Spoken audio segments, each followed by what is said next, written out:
Halo.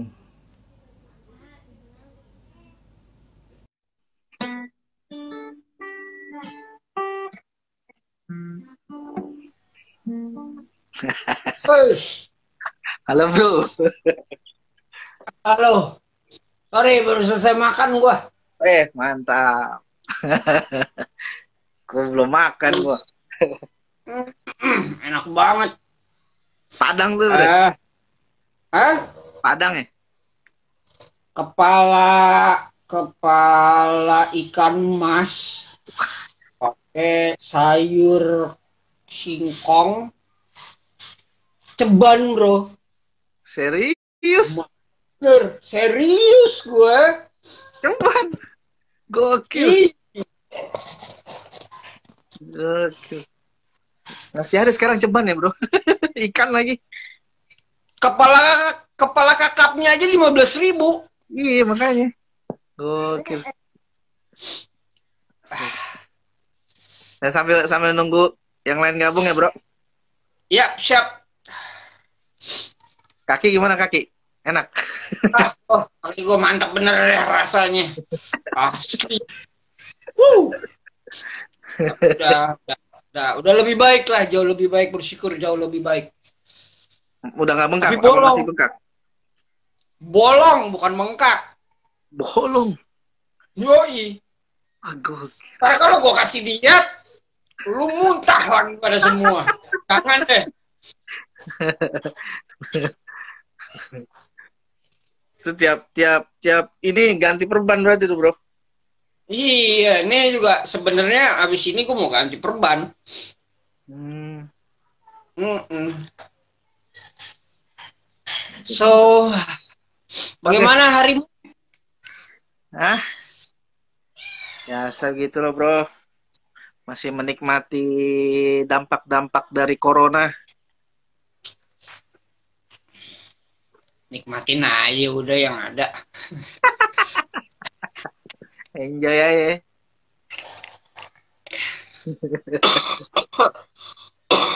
Eh, Rada gelap di sini ya. Oke, gini terang kali.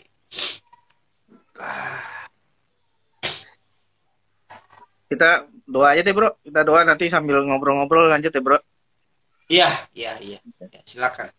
Mari. Tuhan kami berterima kasih buat malam hari ini. Kami diberi kesempatan lagi untuk ngobrol-ngobrol Tuhan.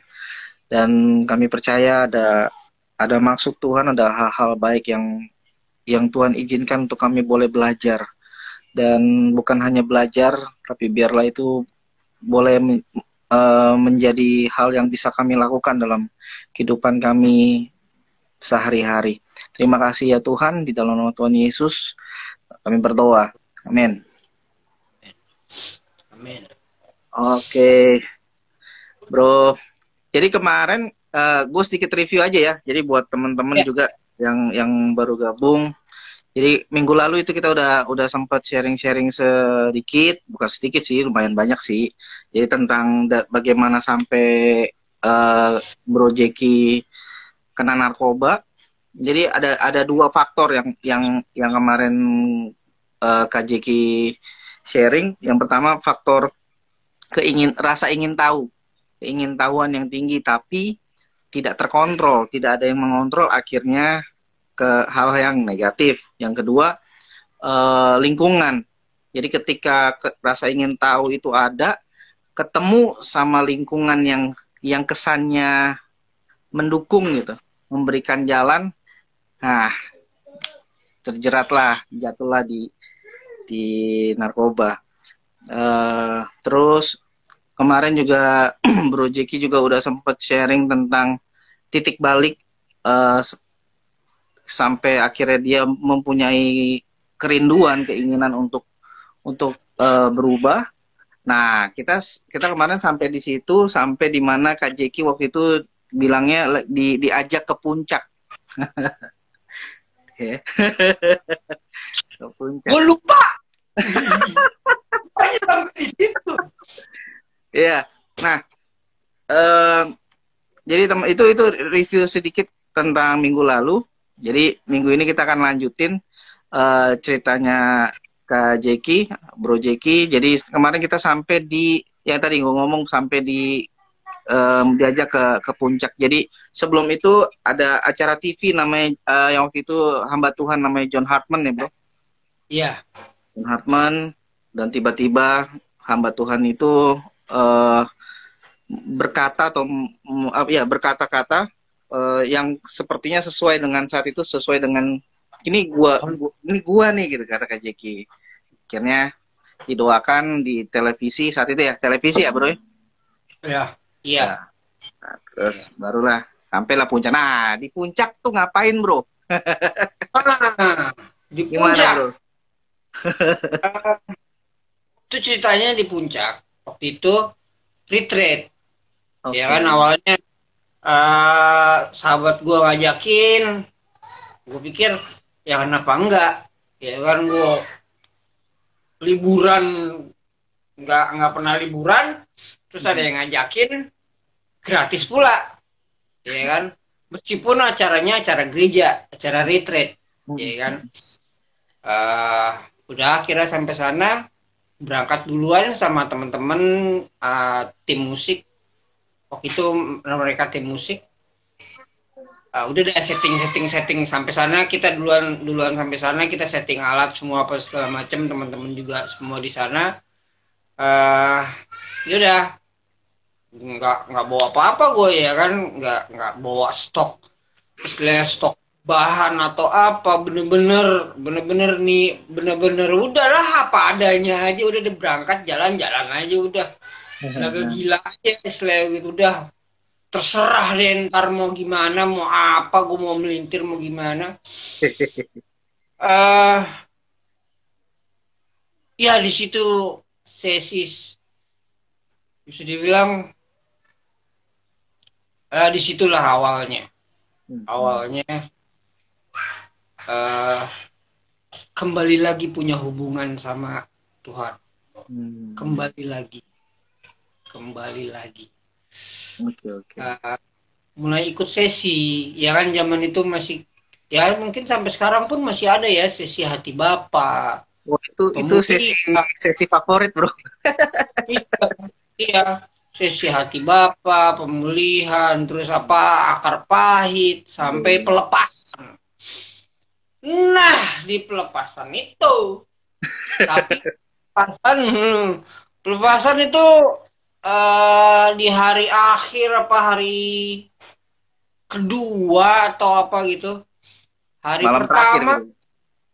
hari pertama berangkat, hari pertamanya besok paginya mesti ikut sesi kan, dan mesti mandi. Gue di Jakarta aja jarang mandi dalam kondisi begitu, ya kan. Ini di puncak airnya yang dinginnya,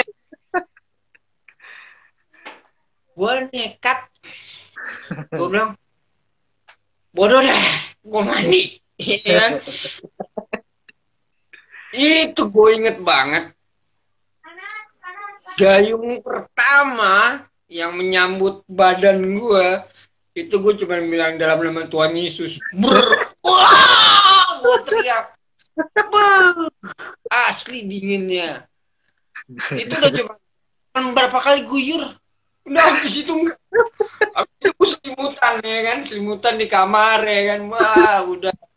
Cuman akhirnya gue kalau didiemin aja, nggak digerakin malah makin nggak enak. Jadi udah akhirnya naik ke atas, terus juga ada pengalihan kan, ada musik, ada teman-teman, ada memang mereka yang mendukung, mereka yang support, mereka yang jagain gue.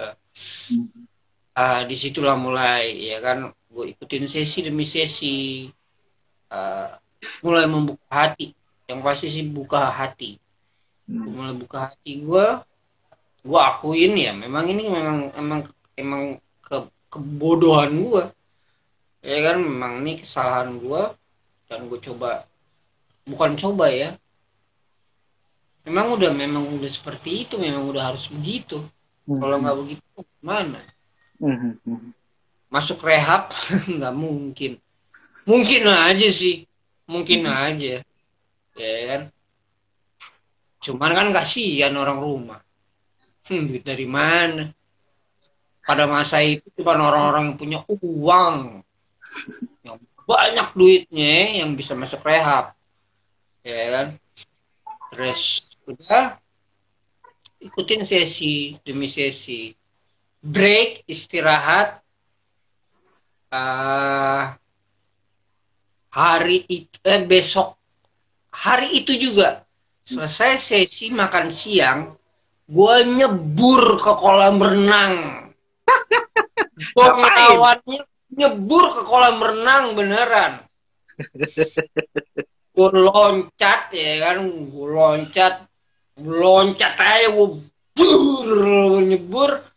Udah sebentar bangun lagi, naik langsung gigi lagi ya kan. terus ya. Terus akhirnya sampailah ke sesi hati Bapak ya kan. Sesi hati Bapak bener-bener hancur hati gue. Ya figur seorang Bapak tuh penting. Itu penting. Bapak secara tubuh, jasmani bro, jasmani, ataupun Bapak secara rohani, itu perlu. Cuman ya nggak usah ngomongin Bapak yang rohani. Jadi ya begitulah. Mulai membuka diri gue mulai serahin semuanya. Gue bilang Tuhan gue capek. Cuman satu, gue tertarik pada waktu itu, gue tertarik banget sama ada satu orang, dia main bass. Gue suka musik, gue suka main musik, gue suka denger musik, gue suka main musik. Gue bilang sama diri gue pada waktu itu ya, gue bilang sama diri gue, Tuhan kalau gue bisa selesaiin ini, gue bisa lewatin sakau gue ini, gue bisa clear sama hal ini, gue mau ngelayanin lo main musik, dan gue mau main bass.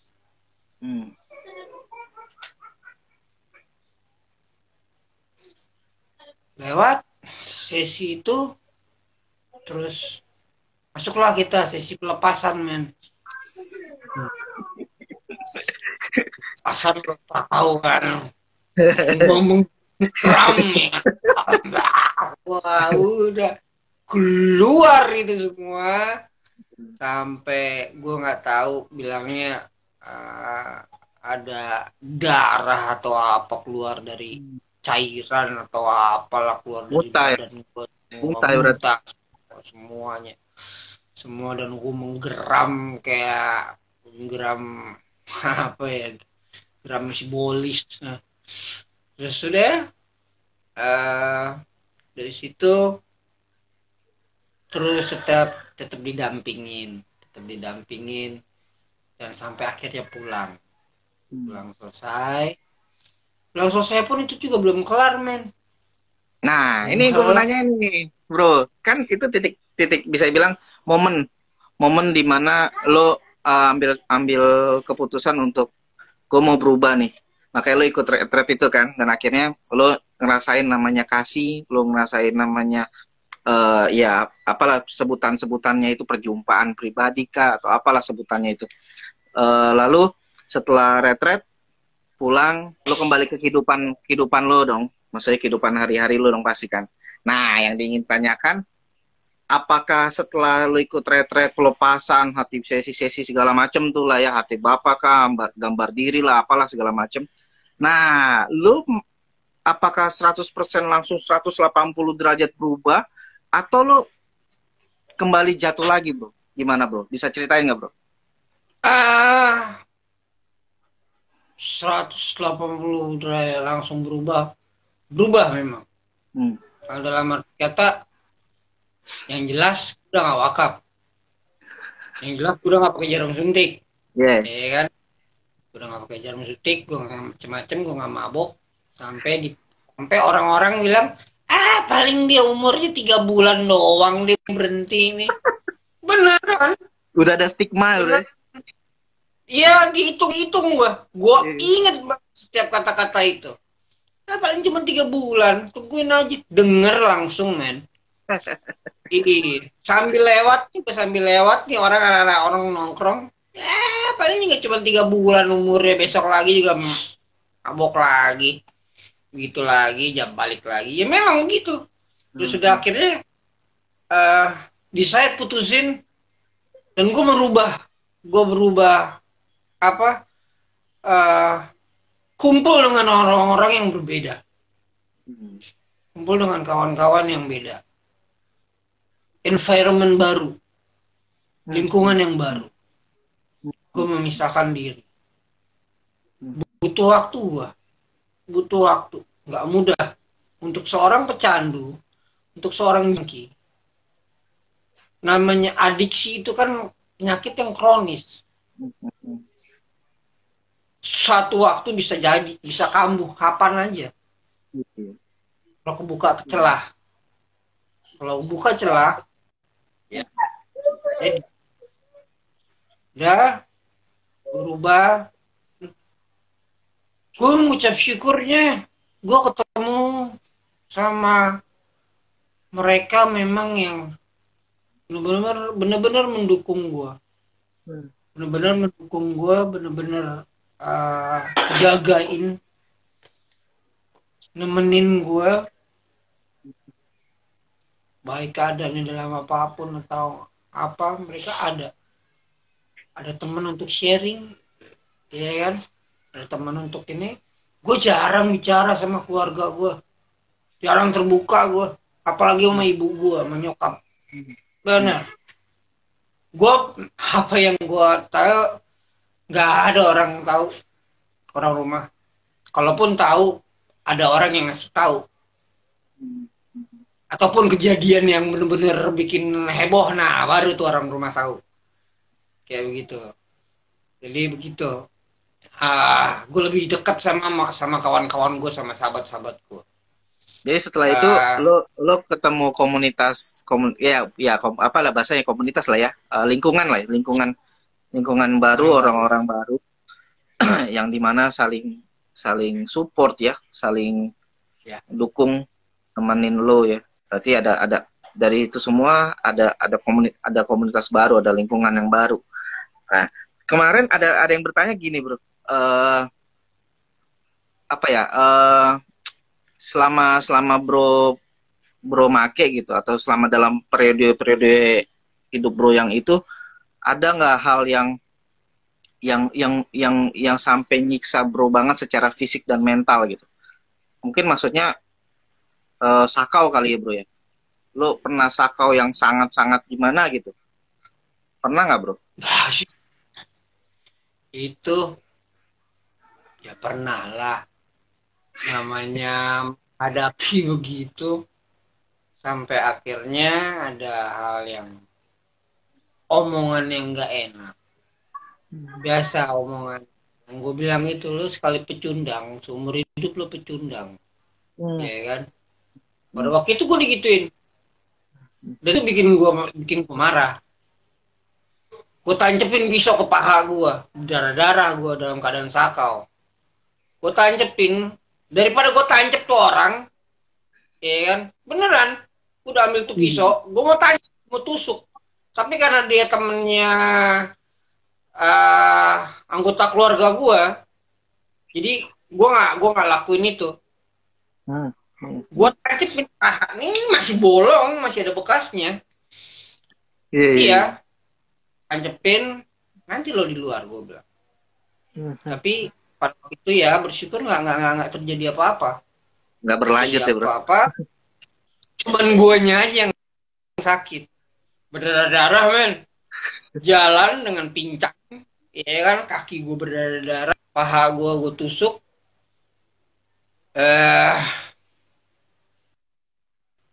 Karena marahnya gue sama manusia itu, ya kan, dan gue nggak mau sampai orang yang terdekat gue nangis ngelihat gue tikam tuh manusia, ya kan. Jadi udah gue lewatin, kembali lah gue ke nongkrong ke anak-anak. Oh, kenapa kaki lo? Gak apa-apa, gue bilang, udah sini bagi, ya kan. daripada gue rampas bahan lo, gue bilang. Ya udah, akhirnya dikasih. Iya, udah kelar. Habis itu kan udah nggak ngerasain sakit apa-apa kalau udah make. Kelar, sakit pun juga nggak akan berasa loh, beneran. uh, Kelar itu, dan harus menghadapi manusia itu. Pada waktu itu harus menghadapi dia, setiap hari ketemu orang-orang itu, ya ya baiklah, baik aja, terima aja apa adanya ya, memang Tapi gue begini. tapi bro, pernah pernah selama selama periode itu lo pernah kena berurusan sama polisi, bro? Bersama polisi pernah, bersama polisi Tangkap. pernah, Ketangkap terus lagi pas make atau gimana, bro? Boleh cerita oh nggak, bro? nggak, ketangkepnya lagi selesai selesai make dulu di kompleks di Jakarta Timur ini. Kita yang bilangin itu lagi rame itu, lagi habis baru selesai, ya kan, baru selesai, terus lagi diem, lagi enak, lagi nikmatin, tau digerebek sama orang tua yang anak-anaknya pada make juga, pada khawatir ya kan. Udah digiring 7 orang, digiring dibawa ke Polsek Pondok Gede. Oh, Udah, oke. jalanin deh tuh. eh Berapa lama? Berapa lama, bro? Wah, press yang dipres, yang paling dipres tuh gue. Lah, 6 orang itu semua, 6 orang itu manis-manis. Yang dipres tuh gue. Iya, dihajarin, diinjek dada gue, dipukulin, ya begitulah.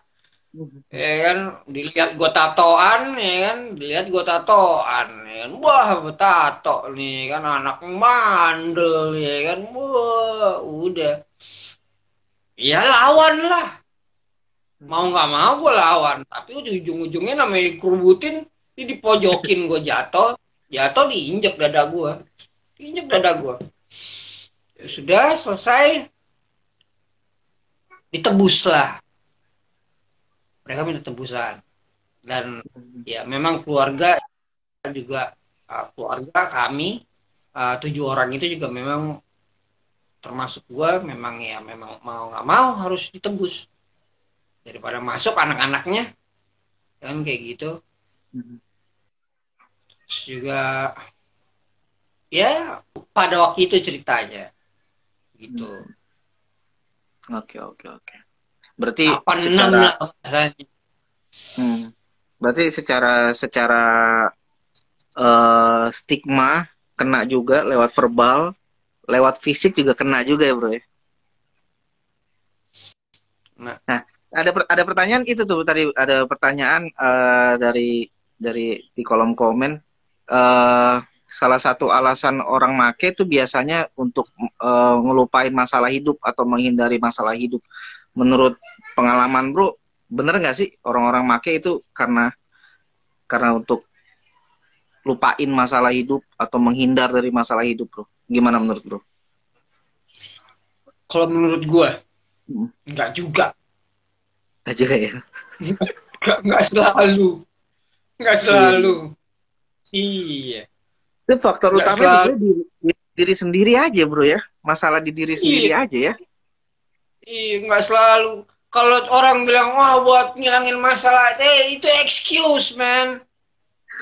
Iya, itu Padahal cuman, masalahnya tetap ada ya. masalahnya tetap ada. Lu mau ngapain ngilangin? Malah nama masalah. Mungkin, awalnya seperti itu, biar biar hilang nih ya kan awal. Tapi lama kelamaan lu suka. Hampir Iya. hampir hampir inilah mirip-mirip sama sama seks bebas juga lah ya. Beda Pertama, tipis. pertama kali hilaf ya. Kedua kali, ketiga kali doyan namanya, bro. Enak. Iya, iya bener. Itu cuma alasan yang dibuat-buat aja sebetulnya lah ya, bro ya. Hmm. Jadi ya tadi banyak alasan sih sebetulnya. Tapi kalau gue pribadi lebih gimana ya? Sebetulnya itu semua ma- dari diri kita sendiri sebetulnya ya, bro. Nggak ya lu alasan apapun bisa dibuat lah. Tapi kalau Bisa dibikin. kalau seandainya kalau seandainya lo terus-terusan ada di dalam situ berarti bukan alasan itu sebetulnya. Ya, Karena iya. ya tadi karena Menikmati, lo doyan. Karena lo doyan. menikmati. Akhirnya enak. Iya. Akhirnya enak, terus jadinya mau nggak mau daripada sakit, kan begitu. Nah, nanti gua akan nanya soal stigma juga sih bro, stigma masyarakat segala macam. Tapi sebelum masuk ke situ, kan tadi bicara tentang fase kehidupan tadi kan bro, ya udah berubah, tapi akhirnya ada naik turunnya pasti ya bro ya dalam kehidupan itu. Ya, Gitu. Nah, cara lo ngatasin keadaan-keadaan kayak gitu tuh gimana sih bro? Sampai akhirnya lo bener-bener bisa lepas gitu dari yang turun naik gitu sampai akhirnya lu bisa bener-bener udah gue lepas gitu. Boleh cerita nggak bro? Gimana lu cara menghadapinya bro? uh, sebenarnya gue punya pertanyaan. Nah, apa tuh? Ada nggak yang nanya, Jack, lo jatuh lagi nggak sih setelah lo berhenti? Ah itu dia. Gue pengen banget ada yang nanya seperti itu ke gue, beneran. Nah, Lo gimana? jatuh lagi, pakai lagi nggak? Lo relapse lagi nggak? Nah, itu pertanyaan yang begitu yang gue demen. Nah, Beneran. gimana? Nah, kalau cuma pertanyaan-pertanyaan yang begitu, itu gampang banget ngejawabnya. Bener, Nah, ya gimana kan? bro? Karena jalanin. Karena memang Gimana? gue ngejalanin. Uh, pada waktu itu kalau untuk ya menghadapinya satu. Waktu itu benar-benar gue pindah ke lingkungan yang baru, istilahnya ke lingkungan yang rohani, yang lebih membangun roh ya. Karena kan yang dirusak itu bukan cuma tubuh. Hmm. Manusia kan terdiri dari 3 Yap, yap, inti. Yang yap. paling inti itu roh, Betul, setuju. jiwa, dan tubuh. Hmm. Iya kan? Kalau lu cuma hidupin tubuh lo doang, ya kan? Gemuk lah, sehat lah. Ya kan? Gede, melar, banyak tuh. Semua Mengembang apa ya yang bro, lu mau sama kanan ke bisa kiri bro. dapet. Kalau lu man mau inin jiwa kan ya kan nih jiwa pinter, wah pinter, bisa bisa kebangetan pinternya. Rohnya dibangun apa enggak? Hmm. Yang dirusak itu mau gimana? Semua kan harus balance. Katanya kan harus balance. Ya. Nah, begitu. Terus ya pindahlah sama teman-teman. Kita mulai bermusik, kita mulai melakukan banyak kegiatan, banyak melakukan ya bisa dibilang melayani sesama, nemenin teman-teman sampai sekarang pun ya udah pada berkeluarga kan, udah pada masing-masing, udah apa jalan semuanya baik kayak begitu. Itu aja gue pengen tahu ada nggak yang nanya itu sama gue. Ada bro, cuman nggak enak nanyanya. Tanya aja. Ih, nggak perlu tanya. Gue demen banget. Nah, emang itu benar ada bro nanya. Jadi ada beberapa pertanyaan juga yang masuk di meja redaksi Azek. Gaya bet. ada nanya. Nah sebetulnya abis pertanyaan itu gue akan nanyain itu sebetulnya. Tapi ya karena lo udah buka, ya udah langsung aja lah. Dari semua itu, lo jatuh lagi nggak bro? Lo jatuh Gue lagi, jatuh lo lagi. aktif lagi. Gue clean dari tahun 2000 Hmm. sampai 2008. Ngerokok pun enggak, onani Hmm. pun enggak, Hmm. Hmm. Hmm. punya perempuan juga enggak. Hmm. Beneran. Dan kerja. Pada waktu itu gue gabung di LSM ya. Di Hmm. LSM khusus untuk HIV/AIDS. Hmm. Dari relawan, dari sukarelawan, dari relawan gue. Gue ditanya waktu Hmm. pertama kali gue interview sama sama yang akhirnya sampai saat ini dia jadi uh, panutan lah buat gue. Hmm. Ditanya, lo kenapa mau ikut beginian? Apa tujuan lo? Motivasi lo apa? Hmm. Gue cuma jawab satu, panggilan hati gue bro. Gue bilang, gue dipanggil untuk melakukan ini. Hmm. Beneran. Itu masih ingat sama kata-kata gue dan di nonton ini, Hmm. dia pasti akan ingat. Cuman berdua ke Bogor gue nyamperin. Saking kepengennya gue bergabung untuk gue bantu teman-teman gue ke Bogor, gue samperin ke Bogor. Hmm. Dan dari situ mungkin gabung sama teman-teman deh, jadi volunteer, jadi relawan. Hmm. Jalan bertahun-tahun lewat tahun ya kan. Akhirnya sampai jadi staff, kenal banyak temen, ya kan. Ada kenal orang-orang baru, kenal orang-orang yang memang berkompeten di bidangnya, belajar banyak dari mereka. Men, gue SMP nggak kelar. Gue SMP Yeah. nggak kelar. Sekolah, ya kan. Tapi gue bersyukur bisa sampai ngumpul duduk bareng sama dokter-dokter internasional Asia Pasifik. Dan gue bisa sharing sama mereka dan itu suatu apa ya, anugerah yang besar banget buat gue. Nggak pernah kepikir, men. Nggak pernah kepikir. Beneran. Ijazah kagak punya, ya kan, duit kagak ada, ya kan. Terus bisa ngobrol bareng sama mereka, bisa ngobrol, bisa cerita, bisa belajar, bisa tukar pikiran dan dihargai Hmm. Hmm. sama, Yeah. tidak dibeda-bedakan. Itu dia. Gue suka banget itu. Jalanin hari burnout, ada masalah, bukan masalah Hmm. sih sebenarnya. Memang pada waktu itu nggak tahu skip aja tiba-tiba aja otak gue, ya kan. Skip aja tiba-tiba set, ya kan. Hah, pakai lagi. Udah Hmm. pakai lagi jalan. Jalan lumayan aku jalanin. Hmm. Lumayan lama dan lumayan merugikan banyak orang. Hmm.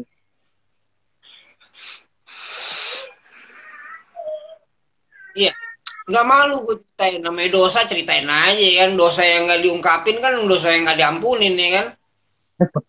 Jadi buka aja. Iya, mendingan ngaku dosa daripada kagak. Biar lega. Itu berarti di atas 2008 dong, Bro ya. 2009, 2009. Lu jatuh lagi, Bro ya. 2009, 2010. Jatuh lagi tuh. Jatuh lagi. Pakai Nah, lagi, terus gue wakap lagi, gue miming lagi, semua. hmm. Nah, terus Dan kan rock itu lagi banyak-banyaknya, ya kan. Wah, udah jadi doping buat gue. Begitu udah. tapi Dan gue suka. Itu dia. oke. Iya, Itu jawaban jujur itu ya. jujur banget itu. Orang nanya, Jack, iya, orang-orang nanya, Jack, kenapa sih kok lu bisa jatuh lagi? Hmm. Gue mau jawab apa? Alasan apa lagi? Gue suka mabok. Gue bilang begitu. Beneran. Iya, habis mau jawab apa? Iya. Tapi setelah itu lo proses untuk berubah lagi dong. Pasti ada proses untuk lo balik lagi kan, maksudnya dari lo jatuh lagi lo berusaha bangkit lagi kan gitu. Ya bro, Nah, harus. nah, Memang. Kalau nah, nggak akan ada gue sampai sekarang. Udah mampus gue. nah, antara lo berubah di fase pertama lo sama lo berubah di fase kedua ini kan beda tuh bro pasti. Nggak tahu ya kalau nggak tahu bro atau tapi banyak yang cerita sih waktu waktu ngalamin lo ngelakuin kesalahan pertama lo berubah sama lo ngelakuin kesalahan kedua lo berubah itu perjuangannya sedikit berbeda. Nah yang bro rasain tuh waktu lo berjuang untuk berubah lagi itu gimana bro? Oh itu berat men. Sampai sekarang. Sampai sekarang. Sampai detik ini. Masih berjuang sampai terus saat bro. ini gue bicara sama lo live ini gue berjuang dan itu nggak mudah man. Itu tidak mudah kalau pakai kekuatan gue sendiri. Bablas gue man. Bablas beneran. Dan Tapi gue hanya bro terakhir. Selain pasti pertolongan Tuhan pasti yang utama nih bro ya. Kita nggak akan bisa memungkiri itu gitu. Pasti ada pertolongan Tuhan, kekuatan Tuhan. Tapi kan ada masa-masa di mana kita sendiri nih bro. Nggak ada teman-teman yang nge-support kita gitu. Nah, yang ngebuat bro ini ada pertanyaan juga sih sama nih. Sekalian ngejawab juga kayaknya. Yang ngebuat bro tetap bertahan bro sampai detik ini gitu. Walaupun berjuang jatuh bangun. Yang ngebuat bro sampai di titik ini terus berjuang tuh apa sih bro?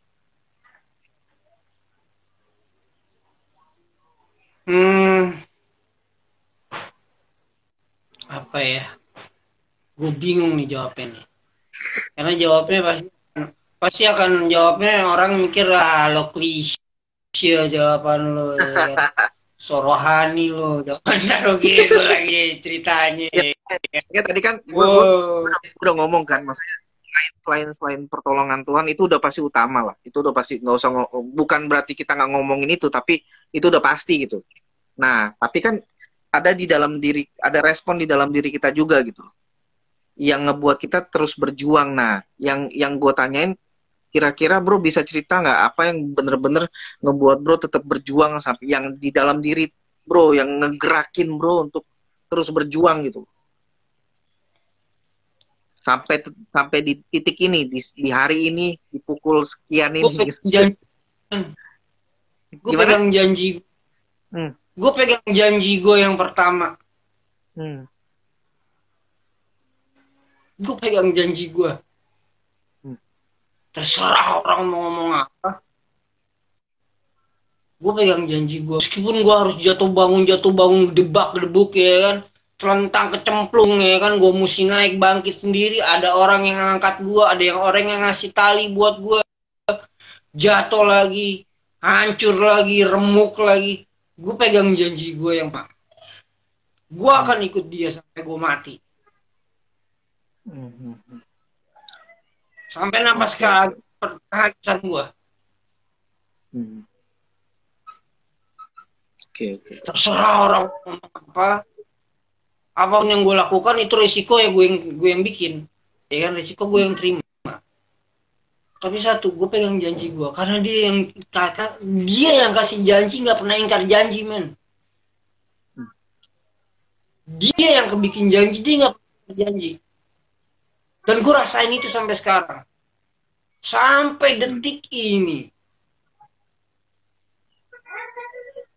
Janji nggak pernah nggak janji. Manusia banyak janji, men. Gue juga banyak bikin janji. Tapi fail semua. Bener.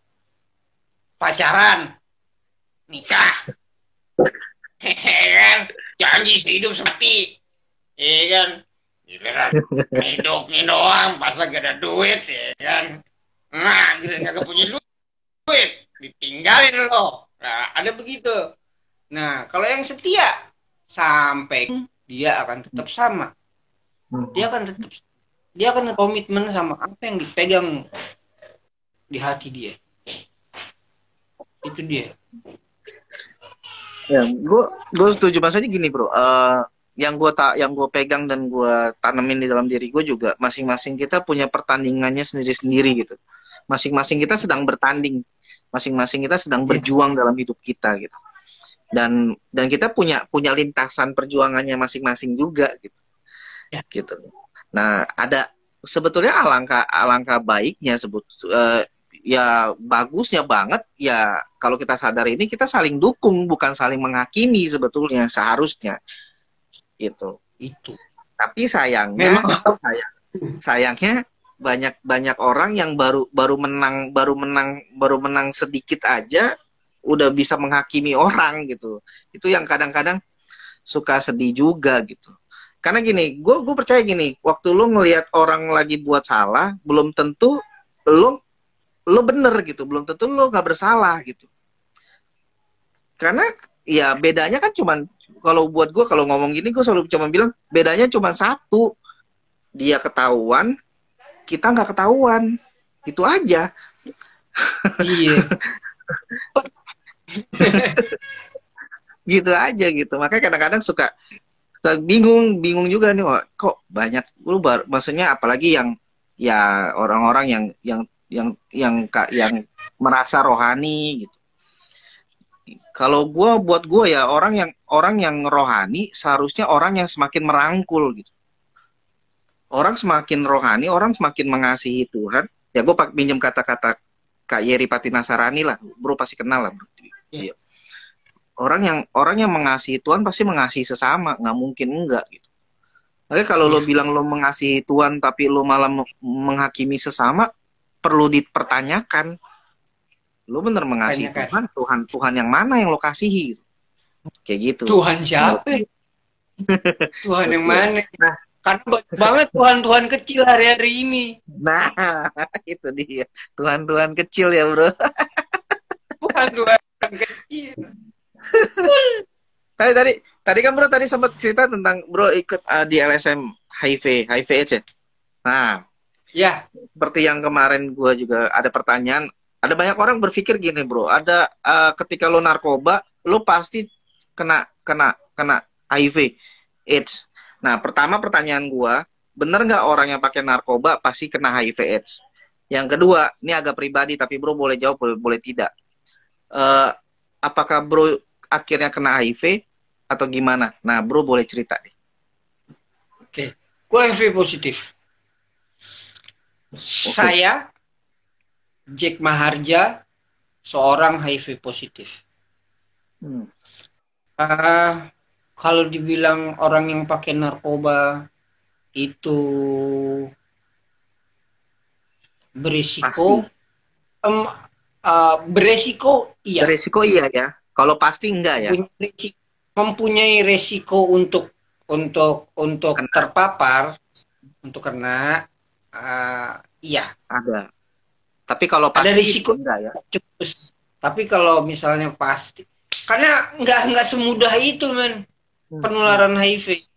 Nah, gue potong bro. Kan HIV AIDS itu kan pengertiannya masing-masing ada punya pengertian ya. HIV AIDS. Kalau nggak salah HIV itu virusnya ya. AIDS itu penyakitnya ya bro. Ya. Ya. Jadi HIV itu virusnya. HIV itu virusnya. AIDS itu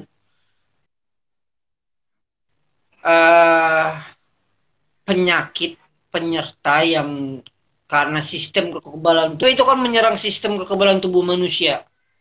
Ketika sistem kekebalan tubuh manusia gampang sakit jadinya. Lo flu, kadang-kadang lagi flu aja berarti kan kita lagi kurang fit kan. Sistem kekebalan tubuh kita lagi ngedrop, ataupun misalnya sakit atau di rumah sakit sampai opname, berarti kan itu tandanya tubuh kita lagi nggak bagus, imun kita lagi nggak bagus, nggak sehat.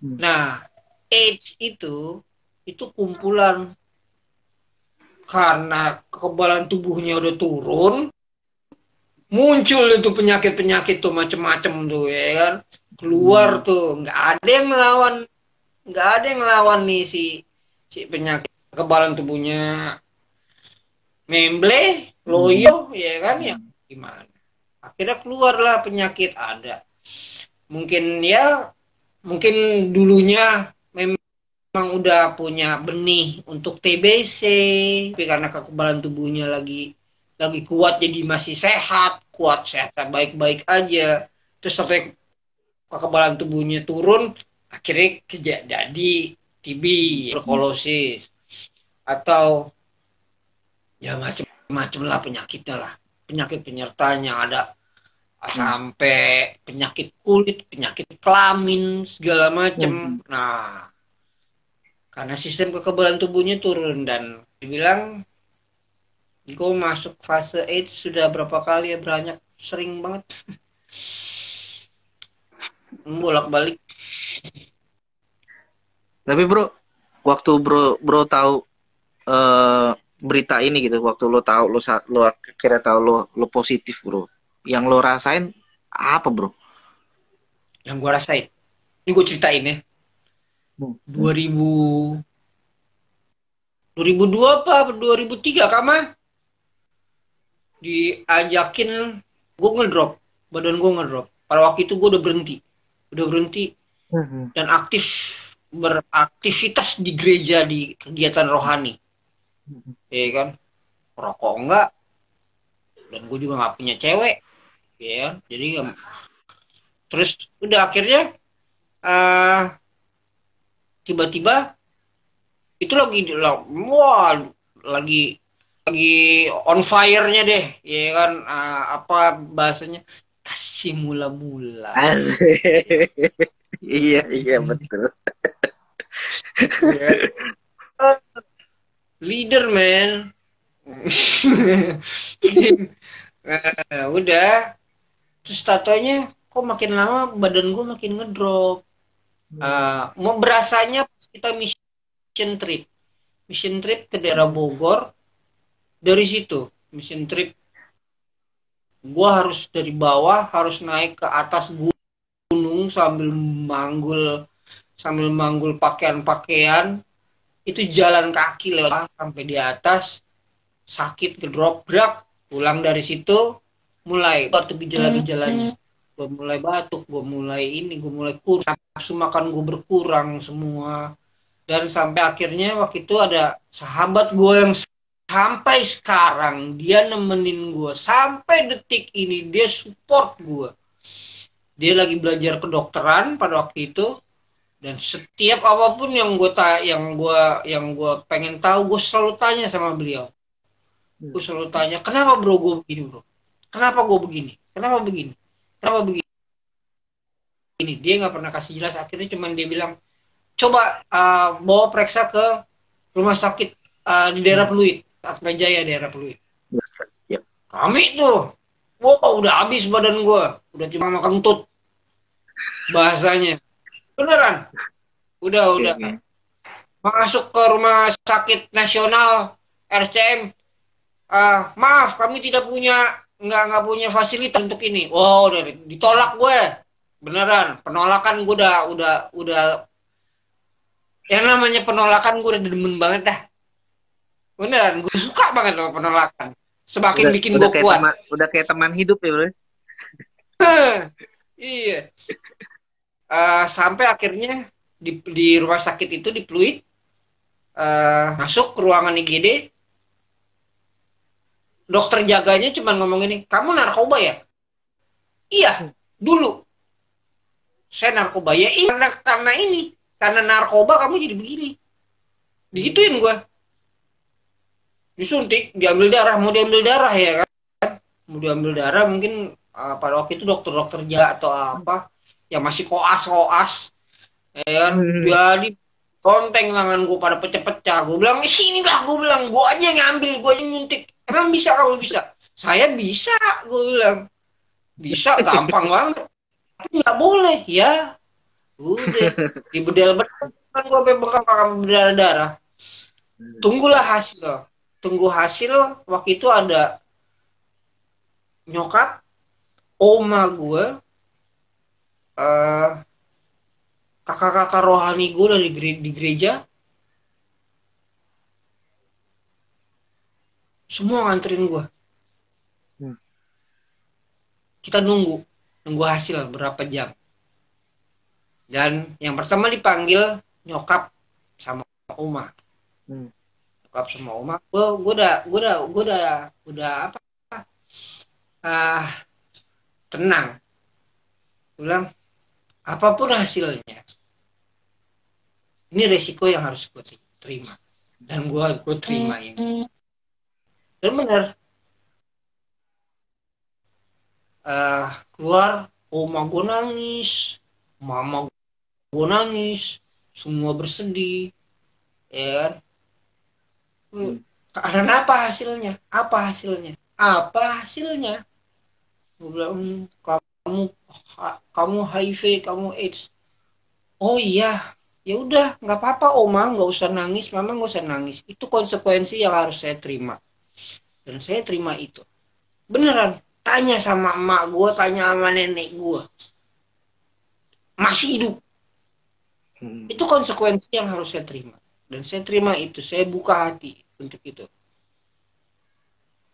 Tapi meskipun begitu juga tetap aja ada deg-degan. Gimana nih Tuhan nih besok ya. Saya kan, gue mesti gimana nih. Habis dihitung umurnya. Umur gue dihitung. Paling sama mereka yang di dalam ruang IGD gitu, kena AIDS ini umurnya cuma dua paling lama 5 tahun, paling lama 10 tahun, digituin gue kan, tanpa konseling, tanpa apapun, langsung dibikin begitu, mau dibikin down. Gue salah, Anda ketemu dengan manusia yang salah. Iya, gue bilang gue iya. Dan itu memang seperti itu kejadiannya. Pemimpin-pemimpin di gereja pada ikut semua. Ada beberapa orang, kakak-kakak rohani gue, yang ngebimbing gue sampai sekarang pun mereka panutan gue. Sampai sekarang pun, kalaupun gue lagi pusing, gue lagi pengen cerita, gue punya masalah di rumah, gue punya masalah gue punya masalah di luar, gue butuh lepas, gue lepasin ke mereka. Gue minta tolong, gue minta bantuan apa sih? Gue mesti gimana? Gue mesti seperti apa? Kayak begitu. Jadi itu jawabannya, bro. Gue terima konsekuensi itu. Dan gue bilang sama oma gue, gak apa-apa oma. Gak apa-apa ma. Ini konsekuensi yang harus saya terima, yang harus saya jalan. Dah. Cuman gitu doang. Cuman gak enak abis itu kan. Namanya sakit, TBC, kan? Awal-awalnya belum tahu, ya kan, bolak-balik loh. Gue belum tahu gue positif, belum tahu status gue HIV positif. Itu bolak-balik rumah sakit, ya kan, ini itu minum obat ini, itu sakitnya minta ampun. Gak enak, muntah-muntah apa segala macam. Tapi setelah mengetahui ada obatnya. Minumlah, mulai terapi, obat.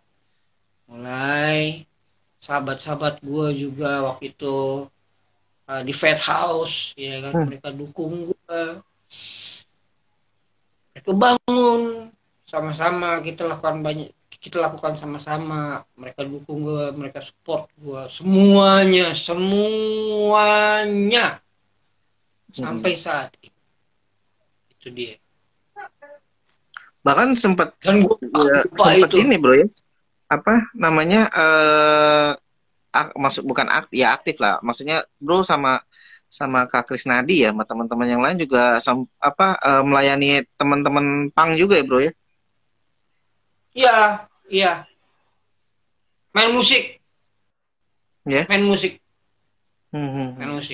Ya, tanda kutip kayak menjangkau mereka juga ya. Enggak juga. Fun aja.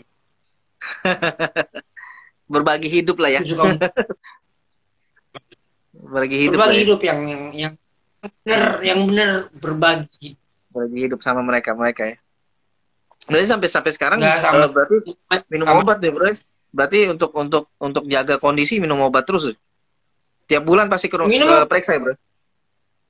setiap bulan harus minum Pasti obat. periksa ya. Tapi BPJS Mm-mm. cover bro. BPJS bayar gua cuy. Bayar. Wow. Oke. Iyalah, pakai mandiri. Oke. Wow. Gokil. Asik. Aduh, gue pengen ngobrol banyak tapi waktu juga. Gini lah bro. Di sesi terakhir ini, kira sesi udah kayak retret. Sebelum sebelum berakhir Revisagram, boleh lah bro. Kasih apa ya? Kasih pesan-pesan lah buat buat anak-anak remaja, pemuda sekarang nih supaya berangkat dari pengalaman hidup bro lah ya.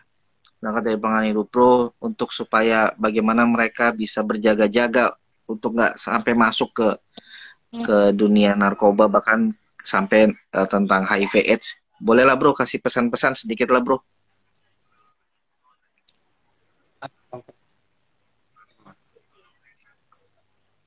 Pesannya.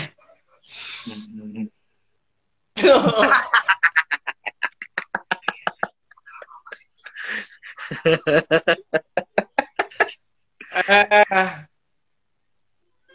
sadar diri aja. Sadar diri, tahu menempatkan diri di mana dan tahu harus seperti apa.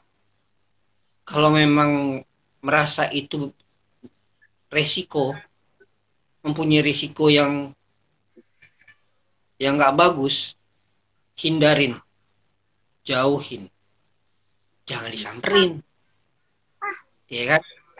Kalau api disamperin, dicolek, kebakar, sakit loh, ya kan?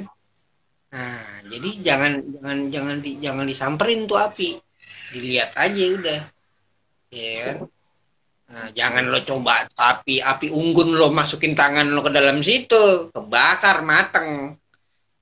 Jadi sama satu, apa sih orang muda menjaga hatinya dengan apa? Jawaban, lu tahu kan jawabannya. Dengan apa orang muda menjaga hatinya, menjaga kehidupan? Dengan apa tuh? Baca, Mantap. tuh. Baca Biar kata firman. biar kata cuman lu cuman melek bangun tidur lo ngeliat FB cuman tuh ada postingan Firman ya kan hari ini ya si Markus ngomong ini ya kan nah iya kan lu baca lu karena itu menguatkan hari itu yang menguatkan hari dan jangan cuma dibaca doang orang baca doang tuh banyak bisa gue khotbah juga gue bisa beneran lebih jago lagi malah bisa gue bikin materi untuk orang khotbah juga gue bisa gue bikinin beneran tapi melakukan kalau Setuju. mengkritik capek lakukan itu Setuju, nggak setuju. ini nggak asik lakukan aja perintahnya lu disuruh mengasihi lah sama disuruh menerima Allah lebih dulu menerima kita loh Allah lebih dulu menerima kita lo ada bukan karena lo yang milih tapi lo yang dipilih karena lo diterima Setuju, setuju men. Wow. Keren, keren. hati Keren banget. selalu Keren, keren. Bro, ini Allah sisa. hati jangan kau nodai lagunya Bro, ini iya nanti kalau beneran kalau bro, sorry, gue potong bro. Ini kalau tiba-tiba mati, nanti kita masuk lagi bro ya. Bentar ya. Soalnya tinggal 10 detik bro. Nanti kita masuk lagi sebentar ya bro ya. Ini biasalah. Kita ada waktu.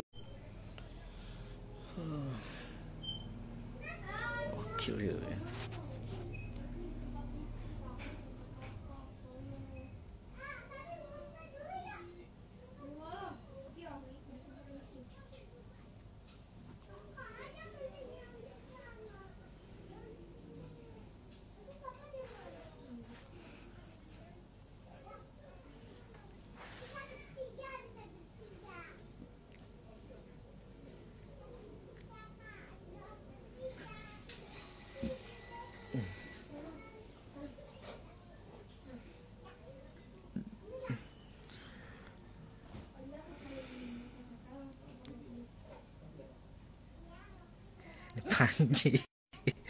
Pak Ijo, Pak Ijo tuh, Pak Ijo. Enggak, ini cuman buat closing aja sih, closing buat apa, narik kesimpulan. Tapi ini KJK-nya kemana nih ya?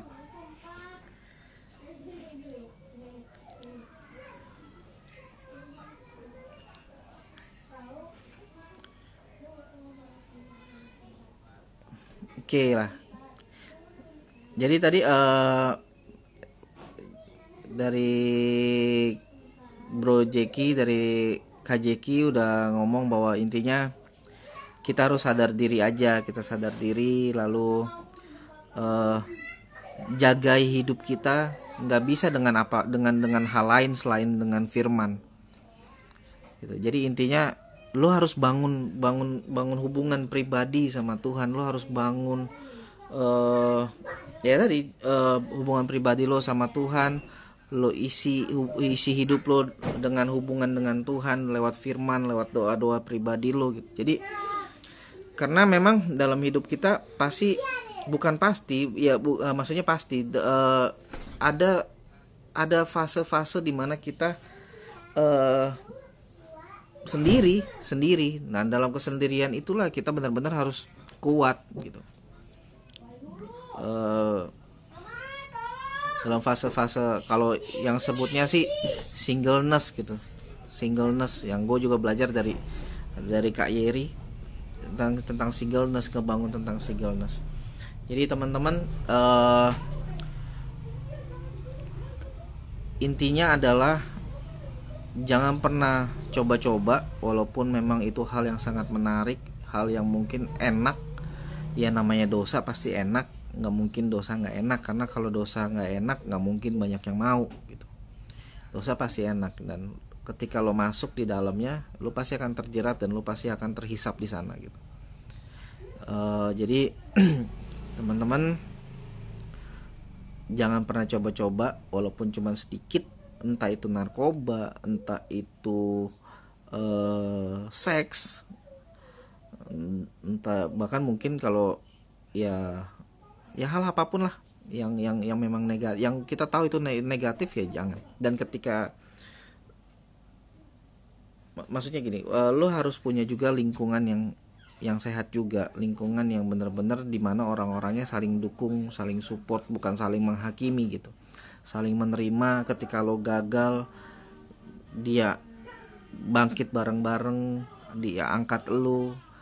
Nah, temukan itu, temukan komunitas di mana lo bisa berkreasi tanpa pakai topeng, tapi saling menerima, saling support satu sama lain gitu.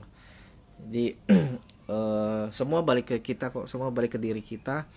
Kita yang nentuin, kita yang izinin apa yang masuk dalam diri kita, itu kita yang izinin. Itu pasti sesuai dengan izinnya kita, nggak mungkin enggak gitu. Jadi mulai saring apa yang boleh masuk, apa yang tidak boleh masuk dalam diri kita gitu teman-teman. So mudah-mudahan pembahasan live Instagram kita selama 2 kali dalam 2 minggu ini jadi berkat buat teman-teman, dapat membawa hal-hal baik, dan jangan pernah memberikan stigma bagi siapapun orang yang melakukan kesalahan. Itu sih, karena setiap kita pasti bisa membuat salah, setiap kita pasti bisa berbuat salah, dan kita masih bisa berbuat salah. Jadi jangan ketika ada orang yang jatuh di narkoba, ya jangan dikasih stigma, jangan.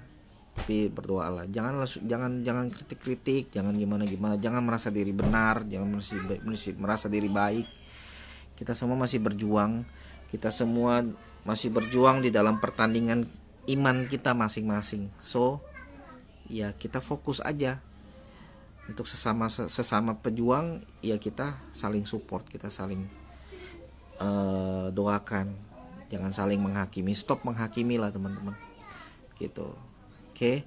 Kalau teman-teman masih mau pengen tahu tentang lebih lanjut tentang KJK, atau mungkin teman-teman ada punya kerinduan ingin support apa yang dilakukan sama Kak Jeki, teman-teman bisa langsung DM Instagramnya, kan udah tahu masing-masing, atau di Facebook. Teman-teman boleh langsung message atau DM. Teman-teman bisa langsung berhubungan sama Bro Jeki-nya langsung gitu, nggak harus melalui kami Student Movement. Jadi teman-teman bisa langsung tanya gitu, kira-kira apa yang bisa kita sama-sama lakuin, kita support sama-sama gitu sih teman-teman. Oke ya, thank you banget buat 2 kali live Instagram ini dari Rabu minggu lalu sampai Rabu ini. Thank you teman-teman ya.